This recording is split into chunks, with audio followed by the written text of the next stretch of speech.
The following is a presentation of the Missouri Sports Network.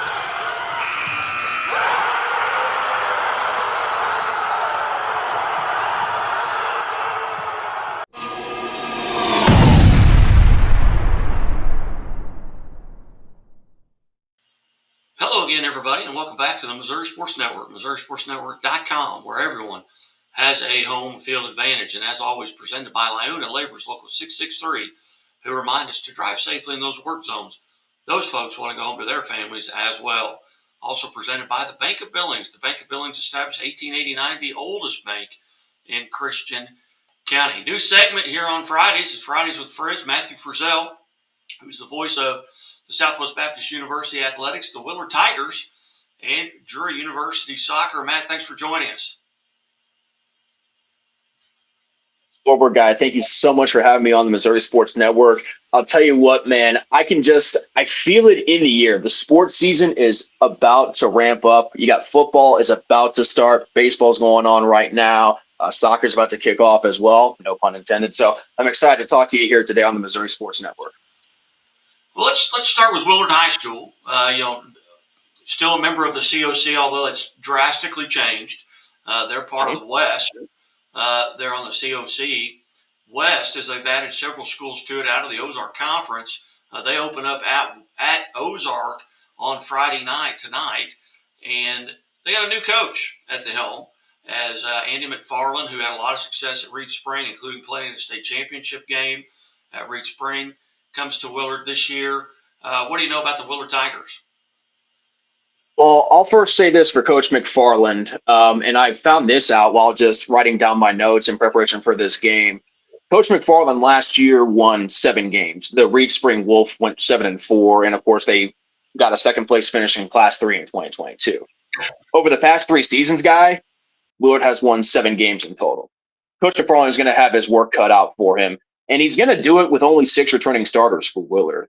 And like you said, he is a new coach. Coach Frank Tristan had moved on, and he's now over at Glendale. And of course, we wish him nothing but the best over here at Willard. But as for the Tigers this season, I'm very intrigued, I should say, because there's just a lot of new in these Willard Tigers. A lot of new faces are going to be looking for starting spots. Of course, you have a new coach with a new regimen. I'm very intrigued to see what Willard will do this year. I will say I'm afraid they will take a step back because history has shown that new coaches, especially at the high school level, have a step of regression because they want to rebuild and have their brand of football, build that foundation. I think Willard will have somewhat of a season like that, but from all I've heard with Coach McFarland, he is a good dude and an even better football coach. I'm very excited to work with him, and I'm very excited to see where the Tigers go in 2024. And Frank Tristan, he left of his own accord, went back to Glendale, which is where he's a graduate of. That's his alumni school after playing at Evangel. So nothing really there to see or to talk about. Reed Spring adds their longtime assistant, now takes over as their head coach there at Reed Spring. Also being the voice of Southwest Baptist University, football season, not this weekend. They're still 2 weeks away from playing. They play Saturday, and they'll be on the road for their game on September the 9th or September the 7th. Yeah, they played Black Hills State University. Well, actually, I take that back. Oh, no. Sorry, I have the wrong schedule. I'm looking at last year's schedule. Yes, they played Black Hills State University, which is up in South Dakota. It's a little cold up there, especially maybe even in September. It's going to be a bit cold. But listen, even in the game that they played last year in SVU, it was a competitive game. Black Hills State won 39-33. But SVU, I think this is going to be a good test for them. What should be a very intriguing season once again for SVU. Once again, Coach Clardy will lead this program, and he is just an offensive genius, an offensive guru. And in my 4 years now that I've seen SVU, they're fun to watch on the offensive side of the ball. But unfortunately, you know this as much as I do in the game of football.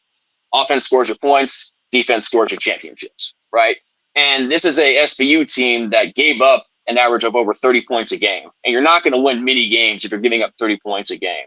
So I think for SVU this season, if they want to improve upon a 4-7 season last year, they're going to have to work on the defensive side of the ball. They do have plenty of starters coming back. I believe they have 12 starters in return coming back, or in total coming back. But for right now, I think the main focus and the main expectation for SBU is that they'll be in the middle of the pack, probably a 4 or 5 team. The GLVC right now has them picked 5th, which is right about where I'd put them. But if they can improve upon an elite offense that they already showcased with Coach Clardy and the guns that he has, then I think SBU could be potentially a top team in that GLVC and maybe even a team that can get some NCAA recognition at the Division II level. And I'd be remiss if I didn't talk a little bit about Drury Soccer. What are your responsibilities there at Drury University? Well, first off, Ed Beach, the SID there, is just an outstanding guy, and he has given me an excellent opportunity to broadcast Drury Soccer. And this is a Drury Soccer team. I will admit my ignorance here. I haven't done as much research yet on them as I've done in preparation for the football season. But that kind of football, soccer, they don't start for another couple weeks. So I'm still working on that. But my duties, of course, will just be to broadcast their home games, both men's and women's soccer, on the GLBC Sports Network. And contrary to what the GLBC has with football and basketball, these will be streams that you can watch for free on the GLBC network. Outstanding. I can't let you go without talking a little bit about the Cardinals. Oh, and, man. I know. Yeah, I was in a good mood. I know it. You know, we do a huddle up show every Thursday morning, and it went out this morning with Johnny Mack and myself and Coach Darren Archer. And of course, Coach Archer was raised as a Cubs fan. So I don't care what he thinks, except the Cardinals are as you should, yeah. They're a game and a half behind the Cubs now, but I think the most telling deal is Tuesday night, they sold the least amount of tickets for a game at Busch Stadium in Busch Stadium 3's history. 27,000, yeah. Not even half of them showed up. There were less than 13,000 people there. You got to almost hope that this is the death knell for Marmal and Mozeliak and Worst to get out of town. And, you know, I don't want to sound like somewhat of a hypocrite here, because I do think the Cardinals are the best fans in baseball. Even the best fans will realize that they will realize a bad product, and nobody wants to watch a bad product. And that's what the St. Louis Cardinals are this season. You look at this roster, it just seemed like, I don't know, there was too much reliance on guys that are well past their prime. I'm talking about Nolan Arenado, Paul Goldschmidt, Kyle Gibson, Lance Lynn, Sonny Gray. Too much over-reliance on those guys and just not enough contributions from the minor league guys. Now, look, I understand there is a huge jump between AAA and the major leagues, like Alec Burleson, for example. I wasn't expecting Alec Burleson to hit 330 like he did in AAA a couple years ago. But there is just some kind of regression that happens between AAA and Major League Baseball with the Cardinals that needs to be addressed, because more likely than not, your farm system is going to win you championships. Yes, you can go out in free agency and get guys. You can make trades with other teams, but usually your farm system is what's going to win you championships. And right now, the Cardinals just don't seem to have the capability to make those guys improve at the next level. And it's showing right now with the fact that, like you said, they're, I think, a game under 500. Mike Shildt, the former Cardinal manager, now with the Padres, he's already won 2 out of 3 games in the San Diego series that they're playing right now. And even get this guy, I saw yesterday for the Wednesday game, tickets were going for $0. All you had to do was pay for the service fee, and you could watch Cardinal baseball. I mean, these are unprecedented times in St. Louis, and change has to happen. Now, how quickly that change will be, I don't know. I don't know whether it involves Marmol being fired, Mozeliak being fired, or just the entire front office having a clean sweep. But it's fairly certain, actually, it is certain that something has to change over at Busch Stadium, over in St. Louis, because the fans are showing that, hey, we're not going to watch this, because why should we?